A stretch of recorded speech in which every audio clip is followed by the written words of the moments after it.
Hello everyone. Today we are continue our remaining chapter, the story of village Palampur. I hope you all are well and safe in your home. So let's get started. It is important to increase the area under irrigation. क्या ये ज़रूरी है कि irrigation के under का जो area है वो हमको ज़रूरी है कि उसको हम इंक्रीज़ करें? वाई, ऐसा क्यों? You have read about the crops grown इन पालमपुर. हमने जो क्रॉप्स पालमपुर के अंदर ग्रो करती थी उसके बारे में हमने पढ़ा. Fill the following table based on information on the crops grown in your region. अब आपको ये टेबल फिल करनी है जो आपके रीजन में जो क्रॉप्स ग्रो होती है उसके बारे में इंफॉर्मेशन निकाल के. You have seen that one way of increasing production from the same land is by multiple cropping. हमने ये देखा कि एक वे तो क्या है प्रोडक्शन को बढ़ाने का सेम लैंड से, वो है मल्टीपल क्रॉपिंग करके. मल्टीपल क्रॉपिंग मैंने आगे भी आपको वीडियो में बताया है क्या होती है. The other way is to use modern farming method for higher yield. और अदर वे क्या है कि हम मॉडर्न फार्मिंग मैथड को यूज करके फार्मिंग जो है मतलब जो फसल है उसको हम बढ़ा सकते हैं. Yield is measured as crop produce on the given piece of land during a single season. Yield क्या होती है?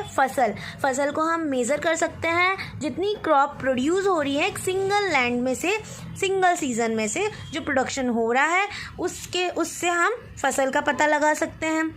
मिड 1960 तक क्या होता था? जो सीड्स यूज इन कल्टीवेशन व ट्रेडिशनल वंस. जो सीड्स यूज़ की जाती थी वो ट्रेडिशनल वंस होती थी विद रिलेटिवली लो यील्ड्स, जो कि क्या होती थी उससे फसल कम ही प्रोड्यूस होती थी. Traditional seeds needed less irrigation. जो ट्रेडिशनल सीड्स होती थी उसमें इरीगेशन लेस यूज़ होता था, उनको लेस ज़रूरत होती थी इरीगेशन की. Farming use cow dung and other natural manure as fertiliser. Farmers जो थे वो काऊ डंग का यूज़ करते थे और अदर नेचुरल मैन्योर का यूज़ करते थे as a fertiliser. All these were readily available with the farmers who did not have to buy them. और ये सारी चीज़ें उनके पास में, फार्मर्स के पास में अवेलेबल होती थी जो उसको बाय नहीं भी करना चाहते थे. The Revolution in the late 1960s introduced the Indian farmer to cultivation of wheat and rice using high yielding varieties of seeds. अब late 1960s में the Green Revolution को introduce किया गया इंडियन फार्मर्स को और उनको बताया गया कि कल्टीवेशन कर सकते हैं वो wheat और राइस का using high yielding varieties of seeds. Compared to the traditional seeds, the HYV seeds promise to produce much greater amount of grain on a single plant. अगर हम कंपेयर करें ट्रेडिशनल सीड से तो HYV seeds क्या होती थी, उससे क्या होता था कि ज़्यादा से ज़्यादा अमाउंट में हम ग्रेन प्रोड्यूस कर सकते थे एक सिंगल प्लांट से. As a result, the same piece of land would now produce far larger quantity of food grains than was possible earlier. अब इसके रिजल्ट से क्या हुआ? एक सिंगल पीस ऑफ लैंड से ज़्यादा लार्जर क्वांटिटीज़ में फूड ग्रेन्स जो है वो प्रोड्यूस होने लगी. HYV seeds, however, needed plenty of water and also chemical fertilizers and pesticides to produce best result. अब HYV seeds क्या होती थी कि उसमें ज़्यादा से ज़्यादा पानी चाहिए होता था और केमिकल फर्टिलाइज़र्स भी ज़्यादा चाहिए होते थे एंड पेस्टिसाइड्स भी उसमें प्रोड्यूस किया जाता था बेस्ट रिजल्ट के लिए.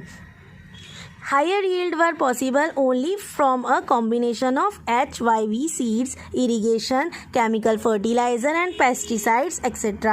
अब higher yield मतलब ज़्यादा से ज़्यादा फसल हम कब उगा सकते हैं? वो जब भी पॉसिबल है जब इन सब चीज़ों का कॉम्बिनेशन हो. HYV सीड्स भी उनको मिले, इरीगेशन भी हो, केमिकल फर्टिलाइज़र भी प्रॉपर मिले और पेस्टिसाइड्स का भी यूज़ करें. तो farmers of Punjab, Haryana and western Uttar Pradesh were the first to try out the modern farming method in India. जो फार्मर्स थे पंजाब के, हरियाणा के और वेस्टर्न उत्तर प्रदेश के, वो फर्स्ट थे जिन्होंने मॉडर्न फार्मिंग मेथड को यूज़ किया था, ट्राई किया था इंडिया के अंदर. The farmers in this region set up tubewells for irrigation. जो फार्मर थे इस रीजन के उन्होंने ट्यूबवेल्स भी सेट किए थे इरीगेशन के लिए and made use of HYV seeds, chemical fertilisers and pesticides in farming. और उसके बाद उन्होंने यूज़ किए थे HYV सीड्स को, केमिकल फर्टिलाइजर्स को और पेस्टिसाइड्स को उनकी फार्मिंग में. Some of them bought farm machineries like tractors and threshers which made ploughing and harvesting faster. अब कुछ में से उन्होंने क्या किया, उन्होंने मशीनरीज भी बॉट कर ली जैसे कि ट्रैक्टर, थ्रेशर्स, जो कि क्या करते थे, प्लगिंग करने का और हार्वेस्टिंग करने का काम करते थे। यू नो हार्वेस्टिंग, हार्वेस्ट करना मतलब फसल को काटना। They were rewarded with high yield of wheat. उनको क्या होता था इन सब चीज़ों से कि उनको ज़्यादा से ज़्यादा वीट की फसल प्रोड्यूस कर पाते थे। In Palampur the yield of wheat grown from the traditional varieties was 1300 kg per hectare. Palampur के अंदर क्या था, जो वीट ग्रोन होती थी, उसकी जो फसल होती थी ट्रेडिशनल वैरायटी से अगर ग्रो करते थे तो 1300 kg पर हेक्टर वो प्रोड्यूस कर पाते थे। With HYV seeds the yield went up to 3200 kg per hectare. But क्या हुआ कि HYV सीड्स का अगर वो यूज़ करने लगे तो यील्ड जो फसल थी वो 3200 kg पर हेक्टर प्रोड्यूस होने लगी। There was a large increase in the production of wheat, और इस वजह से हम देख सकते हैं कि यहाँ पर लार्ज इंक्रीमेंट हुआ है प्रोडक्शन ऑफ वीट में। Farmers now had greater amount of surplus wheat to sell in the market. अब फार्मर्स के पास सरप्लस अमाउंट में वीट था कि वो मार्केट में जाकर भी सेल कर सके। सरप्लस का मतलब होता है प्लेंटी, ज़्यादा मात्रा में। Will the land sustain? Land being a natural resource, it is necessary to be careful in its use.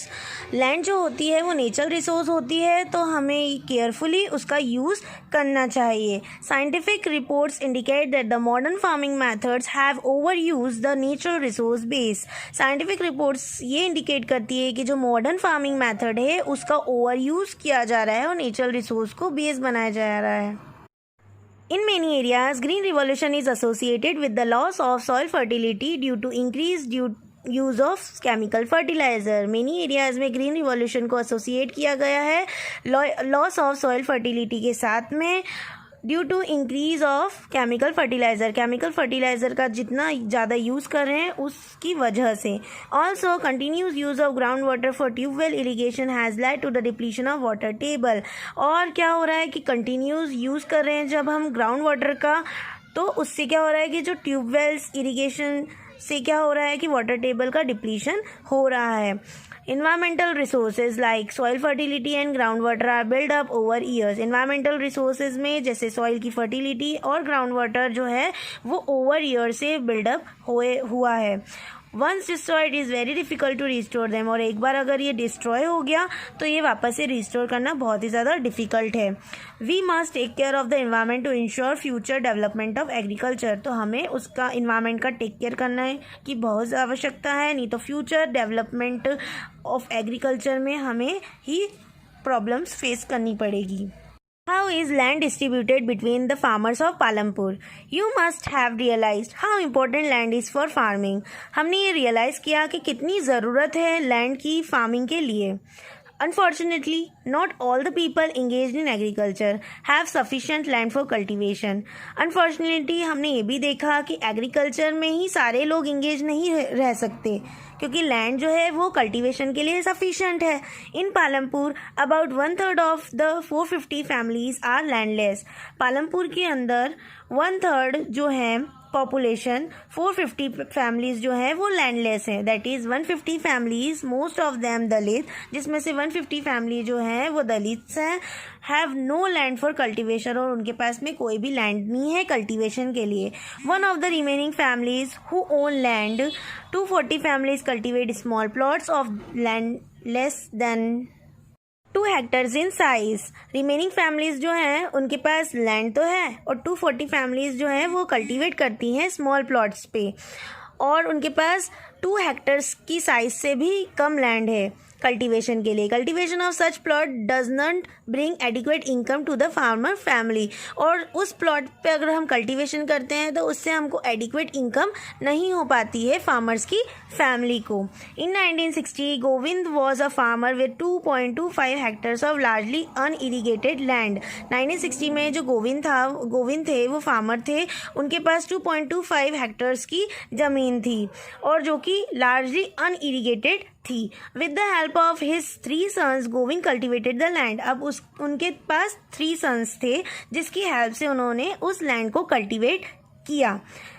Though they didn't like very comfortably, the family managed to feed itself with the little bit of extra income from one buffalo that the family possessed.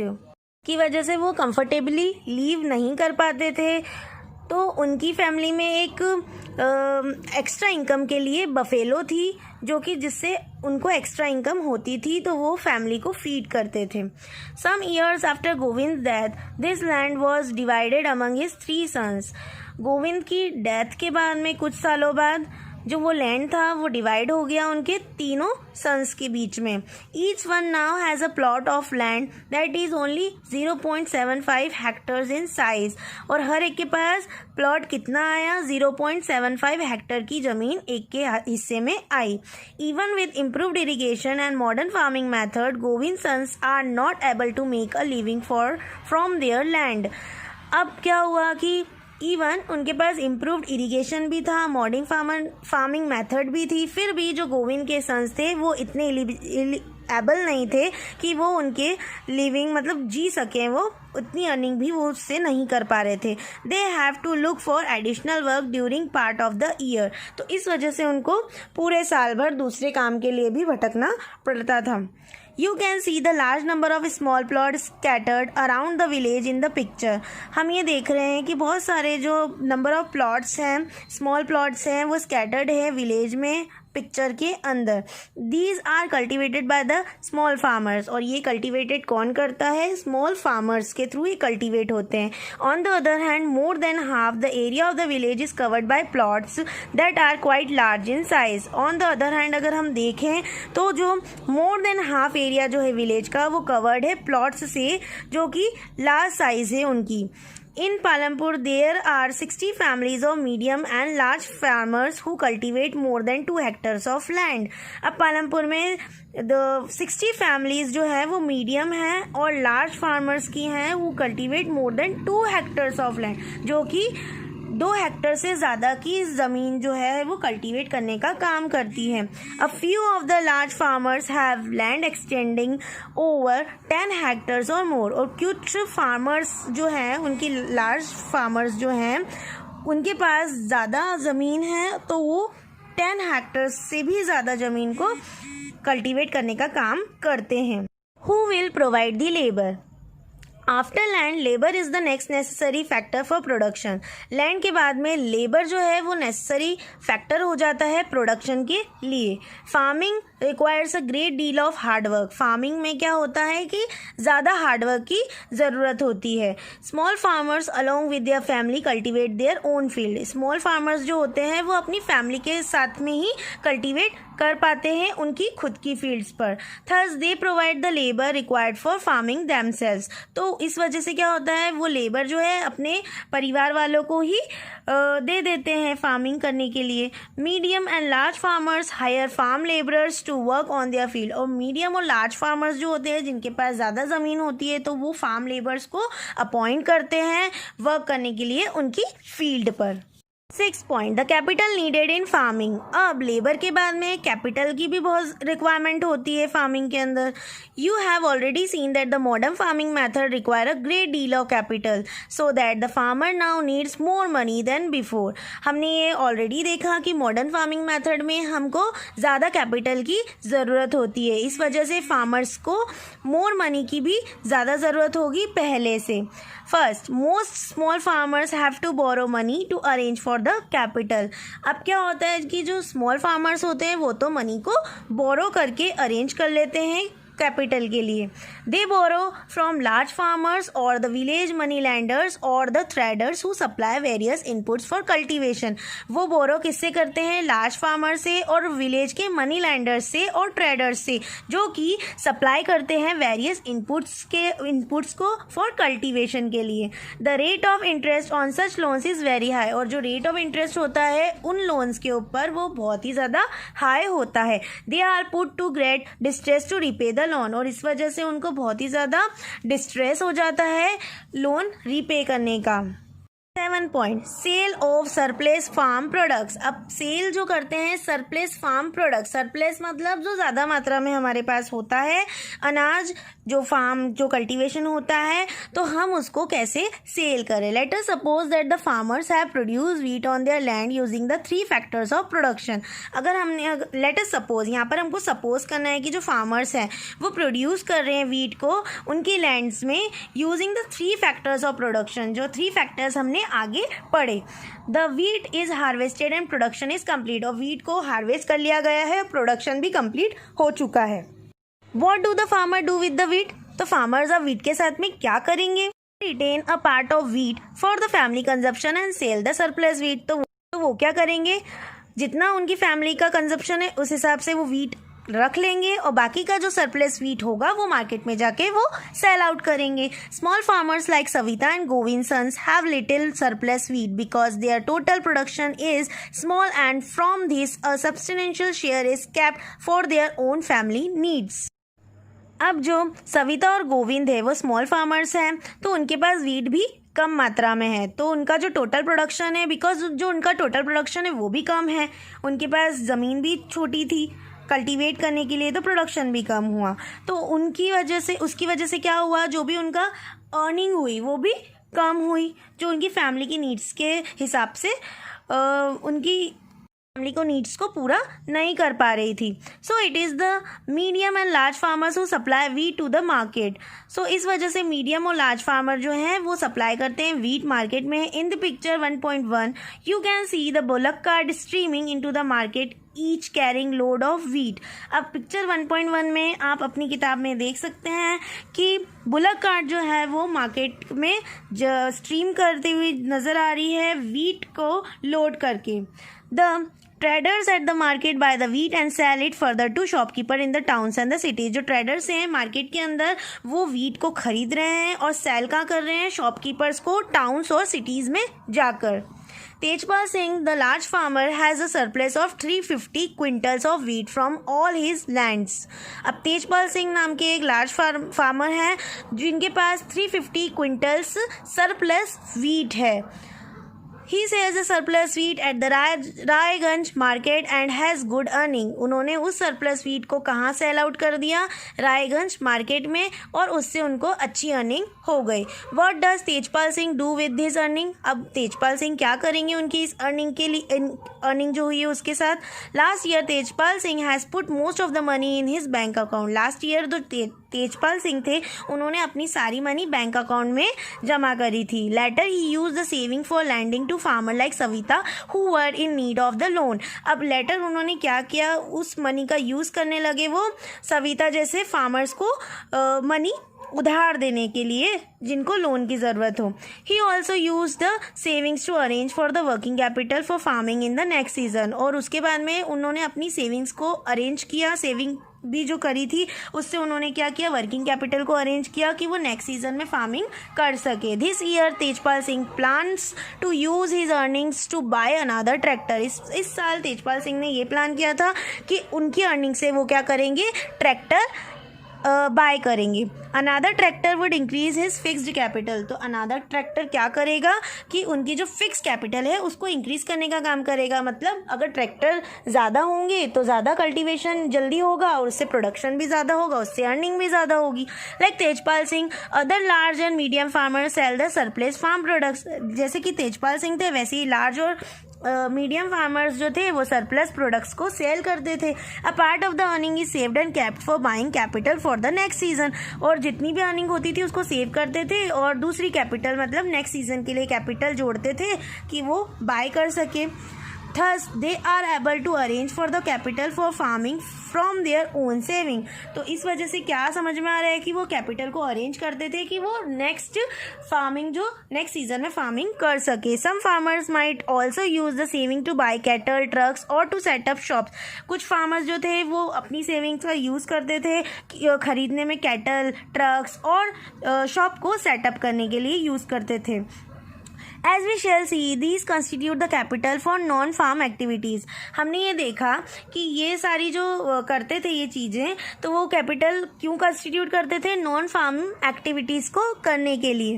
Non-farm activities in Palampur. We have learned about farming as the main production activity in Palampur. हमने ये देखा कि जो farming है वो main production activity है पालमपुर में. We shall now take a look at some of the non-farm production activity. अब हम ये देखेंगे कि कुछ कौन कौन सी नॉन फार्म प्रोडक्शन एक्टिविटीज़ हैं पालमपुर के अंदर.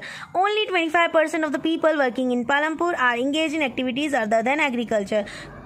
ओनली 25% ही पीपल ऐसे हैं जो कि पालमपुर में वर्क कर रहे हैं जो कि एग्रीकल्चर से अदर एक्टिविटी में इंगेज हैं. First, dairy, the other common activity. Dairy is the common activity in many families of Palampur. जो डेयरी है वो कॉमन एक्टिविटी है बहुत सारी फैमिलीज़ में पालमपुर में.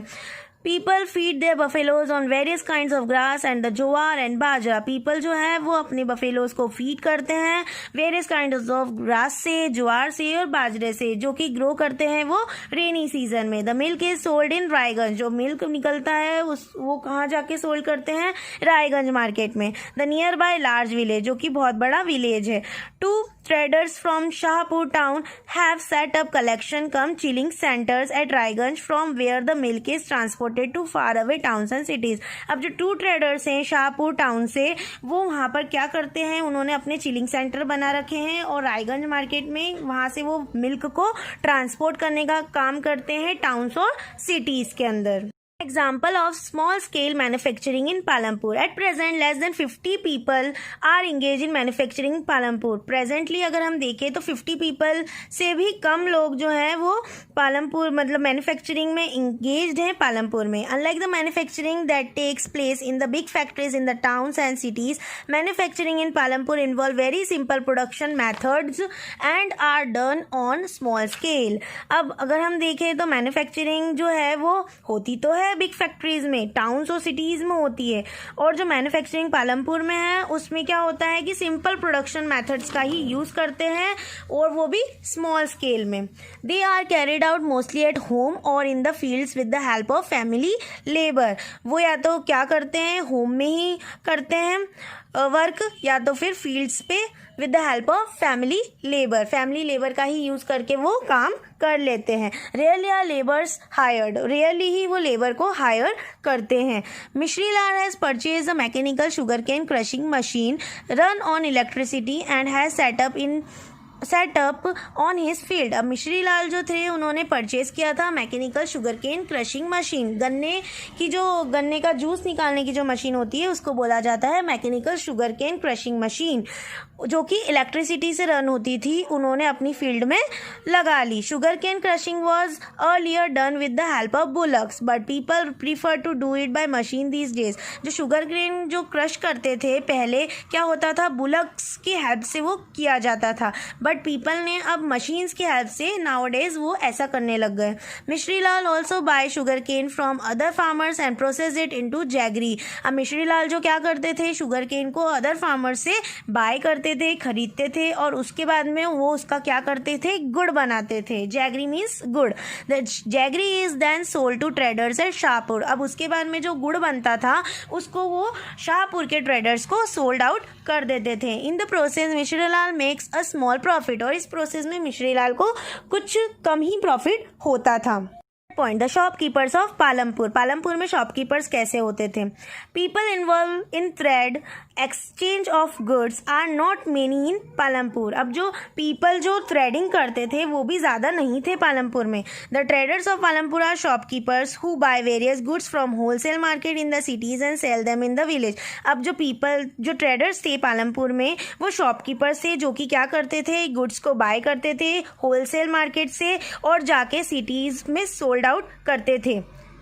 You will see small general stores in the village selling a wide range of items like rice, wheat, sugar, tea, oil, biscuit, soap, toothpaste, batteries, candles, notebooks, pen, pencil, even some cloth. हमने ये देखा कि small general stores में villages में क्या क्या wide range में जो चीज़ें थी वो सेल आउट हो रही थी, जैसे कि rice, wheat, sugar, T, oil, biscuit, soap, toothpaste, batteries, candles, etc. etc. A few of the families whose houses are close to the bus stand have used a part of space to open small shops. अब कुछ ही family ऐसी थी जिनके houses जो थे वो bus stand के पास में थे, तो उन्होंने अपनी स्मॉल शॉप्स खोल रखी थी. दे सेल ईटेबल्स, तो वहाँ पर वो क्या करते थे, ईटेबल्स सेल करते थे, खाने की चीज़ें वो सेल करते थे.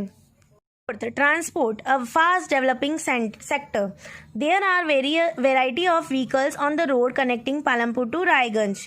यहाँ पर हम देखेंगे कि बहुत वेराइटी ऑफ व्हीकल्स हमको देखने को मिलेंगे जो कि पालमपुर से रायगंज की जो रोड है उसको कनेक्ट करने का काम करते थे.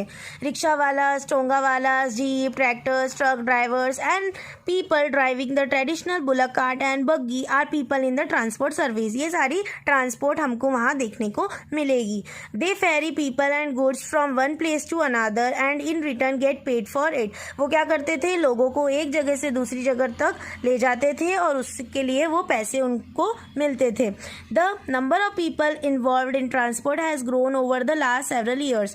जो नंबर थे पीपल के ट्रांसपोर्ट के अंदर वो धीरे धीरे बढ़ते गए लास्ट सेवरल ईयर्स में.